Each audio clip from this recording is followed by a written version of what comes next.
The last time we were here, we played Billionaires Londres in Bogota, and it was awesome. So like we've been here before, played for an electronic crowd. It was great, and I think tonight is going to be more of the same but better.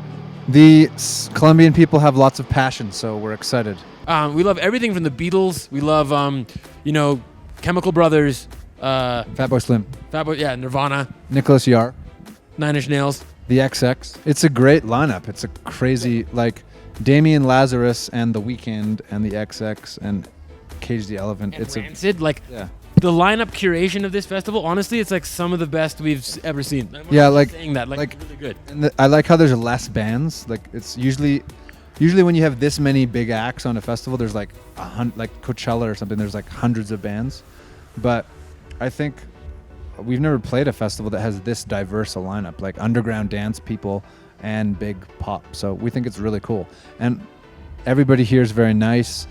Everybody, like the backstage area is sweet. The grounds look amazing. So it's. I just think it's kind of like like a sound that people are kind of liking at the moment. Like in the 80s, they also sort of had this electronic thing where pop music kind of had all this electronic influence, and I think it's kind of just having a sort of comeback. Like I think it's the sound of our time. Like I think we're all much more engaged with technology, and I think that using technology, the excitement around using technology in art is just the same as the excitement of using technology in all other parts of our life. And I think that like that produces a certain type of music that has a very electronic sound.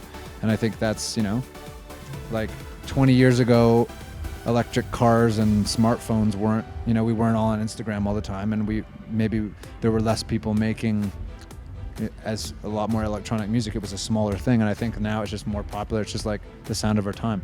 There's good and bad kinds of every music, and that's all personal preference. And there's just a lot of the thing that's really amazing now is that I feel like there's so many bands doing well, like because of the internet and because of technology. Like so many bands can have so many people come see their shows, and I think sort of concerts and festivals are bigger than they have ever been. Like 30 years ago, would you have ever had a festival like this in Colombia? Maybe not. I don't know. I think that like each period has a very exciting genre, like, in the 90s with grunge and like, and then like sort of Britpop after that. And then now I wasn't a huge fan of EDM, but I really like now how a lot of sort of subgenres like grunge and techno and like R&B and techno and stuff are merging, and I think it's exciting. That's a lot what we do, is we sort of merge techno and house music with other genres like blues and R&B and stuff like that, and rock and folk, and I think that is sort of the exciting frontier of the genre game right now.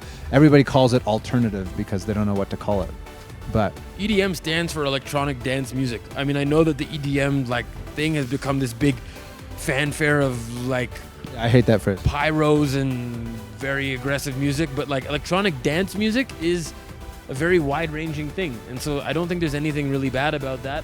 I also think that like EDM blends over to like pop sometimes, and so there's pop stars who are singing and sometimes not even singing, sometimes lip syncing because they have to put on a show.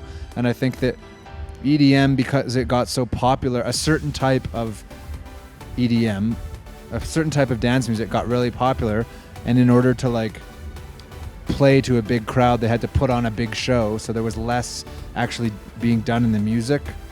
So I think there's just like different constraints that are present in any sort of performance art, and at the core of every big thing there is an art form. Like the art of DJing is an art, and it can be abused in a big EDM set where somebody's just pushing play and fireworks are going off, but it's still based off an art form.